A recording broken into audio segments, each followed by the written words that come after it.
Hello Year 10, welcome along to Term 3, Lesson 3, where we go back to looking at our live theatre evaluation work that we started reviewing at the end of last term, just before the Easter break. So what I'm going to be asking you to do today is we're really going to be reviewing things that I know to be true on a much broader sense. I'm going to be asking what you can remember about that live theatre production. So we're going to recall key moments. We're going to demonstrate an understanding of an exam question or the requirements of an exam question. We're not going to be writing an exam answer today. We're just going to be planning it out.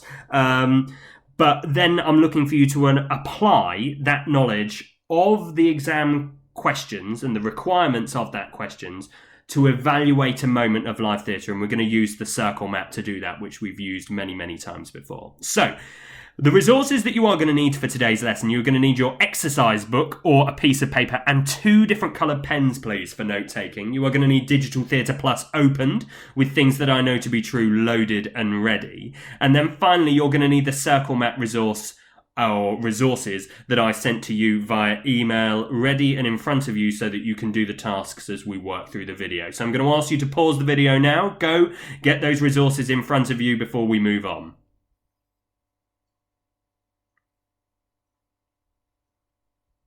Welcome back. Okay, so a nice easy starter, just recalling some of the knowledge that we've done, and actually the quiz that we did yesterday is hopefully going to be really, really useful in doing that. I want you in chronological order, so in order as things appear in time in the play, I want you to identify 6 key moments from things that I know to be true. Now, these are up to you, don't mind which moments they are, but decide on 6 key moments that take us through the narrative, take us through the plot of things that I know to be true. Do that on your paper in front of you. You can do it in note form, in not in paragraphs, in lists, bullet points, however you want to structure that. It's totally up to you. Pause the video now, come back when you've done that task.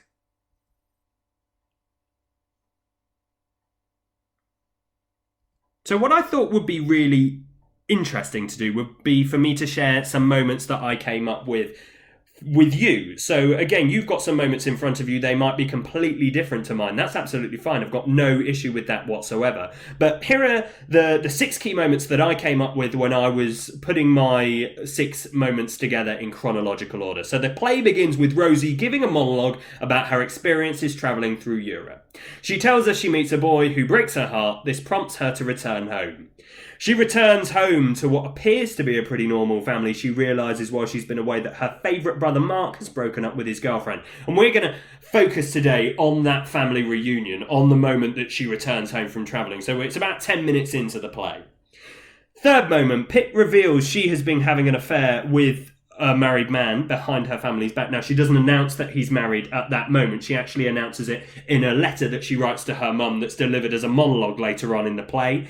After she has moved to Vancouver. Now, she moves to Vancouver, leaving her children and her husband behind, and actually causes a little bit of conflict with her family. Moment 4, Mark announces that he is transitioning to become a woman named Mia. A very brave move from that character, but it does explain to us, and explains to Rosie specifically, why he's broken up with his girlfriend, because the family liked him. It looks like they had a really good relationship, so it's piecing together some of the puzzles that we didn't have before. What we then see is that he's moving away from Hallock Cove, which is the family home, and he's moving to Sydney to start afresh. He doesn't feel that he can go on that journey while he is still remaining in Hallock Cove. So Bob and Rosie take him to the airport, which kind of ends Mark's story and begins Mia's story. We then see my 5th key moment, which is Ben, the playboy of the family, has been skimming money. So he's been fraudulently stealing some money from the company that he works for. He comes home to ask his family for help. Bob refuses, doesn't want anything to do with it. He thinks that his son should be taking absolute responsibility for his actions. But Fran, however, announces that she's going to give him the money. Bob doesn't realise that actually she's got any money to give, but she has been secretly saving some money in case she wanted to leave Bob, which again causes a little bit of conflict between them. And then finally, we've got the final moments of the play. After finishing a shift at work, nurse Fran is killed in a car accident. This leaves actually a number of issues unresolved within the play, and this is the ending of the play. So they are my 6 key moments within the things that I know to be true production that we are looking at. So, what I'm going to ask you to do is this, moving away from the knowledge of the play and looking now at the requirements of an exam question. I'm not sharing a question with you today, I'm just telling you that we're going to look at vocal skills. We're going to analyse and evaluate vocal skills. So, using the mind map that you can see on your screen, in your book or on your piece of paper, I'd like you to tell me what you would be expected to reference in a question that asks you to analyse and evaluate vocal skills. And to do that, use your knowledge of this from Blood Brothers. Again, we look at Blood Brothers. A lot of the questions are structured in a very, very similar way. Think about how those questions are structured, what you would be expected to review for a performance question in Blood Brothers. And then also think about the stuff that we did last term. Don't just give me the basics. I know that you know vocal skills. I know that you can tell me pitch, pause, pace, etc. But give me also the requirements of the question, the detailed requirements. So, for example, what will you be expected to include? Quotes is going to be one of them, so there's a little clue. So pause the video now. Spend no longer than 5 minutes completing that task. Come back to the video when you are finished. Lovely stuff. Welcome back. So, in a different colour, you should have that in front of you. It was in the list of resources that I gave to you at the beginning of the lesson. So in a different coloured pen, add anything that you didn't get to your map now. So we start off that question asking the candidate, or so you, to identify a specific moment within the performance to review. Okay, I can say that you can review multiple moments, but just today we're just going to focus on that homecoming that Rosie has at the beginning of the play. So identify a specific moment, talk about the overview of the scene, and then filter that down to talk about specific moments within that scene. So we're actually looking at a 10-minute section. So you 10 minutes is far too broad, so you actually want to pinpoint that down, and you can pinpoint that down by talking about the delivery of specific lines. Now, although it doesn't say so on my map, you can use quotes to really highlight those pinpoints. Now, we're really lucky that we've got a recorded version of our live theatre performance, so you can actually pull quotes from that to talk about. You then need to describe how the vocal skills were used by one or more of the performers. My advice is to only talk about one performer at a time. Naturally, for that scene, there are 5 or more people in that scene. You can talk about more than one character, but don't overcomplicate it. Okay, talk about one person for one point, one person for another point, and then another person for a final point. So describe how the vocal skills were used. So how did they use their voice? Describe it. Talk to me about what the pace of their voice was, how their pitch worked, and so on. Then we need to look at the analysis. So an analysis of how the actor or the actors used vocal skills to communicate their character, the characteristics of their character to the audience. So you will need to tell me, actually, the fast pace demonstrated this about the character. The slow pace of their voice demonstrated this about the character. The loud volume showed me that the character felt this way or had this certain characteristic, feeling or emotion. Then what I'm looking for you to do is evaluate it. Okay, tell me, was it impactful? Was it good? Okay, how did it make you feel as an audience member? Using the word audience and using the word I and me and writing that in first person is really important for this section, because it allows the person who is examining you, who is marking that work, to know that you are using evaluative terminology, because you're looking at it from your perspective, because you need to think about how you thought of the production, what you thought of that specific moment to be evaluative. And then finally, in the bottom right-hand corner, we've got our use of vocal skills. So there are a list there. Again, you might use more. So for me, I definitely would be putting tone in there. I'll be putting volume in there. Again, they're not an exclusive list. So what I'm going to ask you to do now is, if you didn't manage to get all of those things written down in your different colour, can you add those to the map that you have got in your book or on your piece of paper? Pause the video now to do this. Okay. Next task.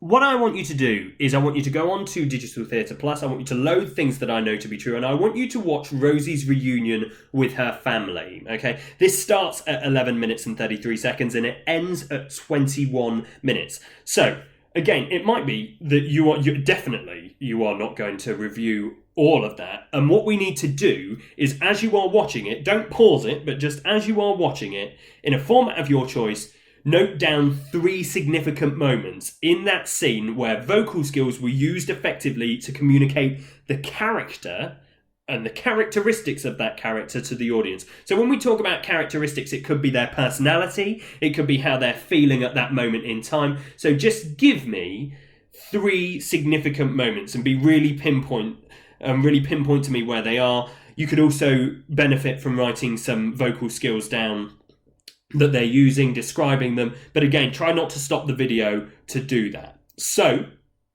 I'm going to ask you to pause the video now, come back to me when you have completed that task, and we will move on. And then finally, what I'm going to ask you to do is I'm going to ask you to select 3 moments from that 10-minute section to analyse and evaluate in good detail. Now, you will see that there is a circle map in front of you on the screen. You will see that there is a blue text box that takes you through what you need to do. Now, notice that the example that is in front of you is an example that we have already done. So I'm not going to spend time going through that. I'm going to send you a copy of it, and you're more than welcome to look through it. If you are struggling still, go back to the video that I sent you the first time that we did live theatre and evaluating live theatre, because I go through that in really good detail. So I'm not going to spend lots of time doing that. I'm just going to explain how I want you to fill in this map. So in the first circle, give an overview of the scene. Tell me the moment that it happens in the play, okay? And then what you will notice is that the map breaks off, okay? So we've got an overview with no kind of divides, and then we go off to our 3 separate moments. So for moment 1, moment 2, and moment 3, you need to tell me the specific moment within that scene. So we've got our overview, and then we've got to pinpoint those 3 moments. So moment 1 happened here. This is what happened. This is a quote. This is the exact timing. Moment 2, this happened here. This is what happened. This is the timing. This was a quote that I used. This is the character that I'm talking about. Again, that's really important because this is not a monologue. You need to identify the character that you are referencing. Don't just say this happened and they used this, because I don't know who you're talking about. You're talking about Rosie, you're talking about Bob, you're talking about Fran. So identify clearly the moment, the character, and any quotes that you can. In the first square, I want you to describe how they use their vocal skills. And again, we've got an example of how that works. So very, very simply, how did they use those vocal skills? Describe it to me. And then when we go into the second square, explain how the actors use those vocal skills effectively to communicate the emotions and the characteristics of their characters. So I've put her character, but as I say, it could be any character in that section. Okay, so square 3, evaluate the impact that this had on you as an audience member. What was effective about it? What was less effective about it? And again, you can look at the example that I've got in front of you to help you doing that. Well, now we know that that's not an example from things that I know to be true. You know that it's contextually quite different, but it's still using that same structure. It's still using a variety of those skills and techniques that we would need in that exam answer to help us with what we are doing in our exam answer. So what I'm going to ask you to do is this. I'd like you to spend the remainder of today's lesson completing this task. Okay, it should take you probably 10 minutes per section, so no longer than 30 minutes. Again, note form is absolutely fine. I'd like you to structure it in the circle map that I have sent you. However, I'm going to talk to you about how you might want to differentiate that, because again, you can do it in a lot of different ways, but I want you to follow the guidance. The guidance in the blue box is really important. I don't want to see an essay.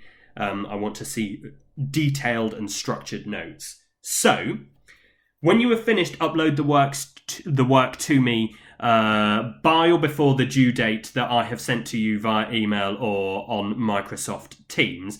What needs to be submitted? Now, yesterday I asked you to complete a quiz. I'd like you to submit that with your work today. And then what I would like you to do is I just need a copy of your circle map with the 3 sections completed. Reviewing the 3 sections, it says monologue, but actually from that extract, from that 10-minute extract. So that is what I'm looking for. Now, I've put in purple, this can be submitted as notes if you wish, as long as the 4-part structure, I think it's actually a 5-part structure, another mistake there on this final slide, the 5-part structure that is in the blue box here is adhered to. So it's important that we've got all of those structures in our notes, but it doesn't have to be in the circle map as long as it follows the instructions that the circle map dictates. Now, if you want to print off the circle map and do it that way, that's fine. If you want to electronically edit it, then that is also fine. If you want to, as I say, if you want to draw it out in your book, any way that you do it, as long as it follows the structure, the 5-part structure of the map, I have no problem. So, thank you ever so much for listening. I hope that you enjoy the rest of your day and the rest of your week or weekend, depending on when your lesson is. Thanks very much. Stay safe. Goodbye.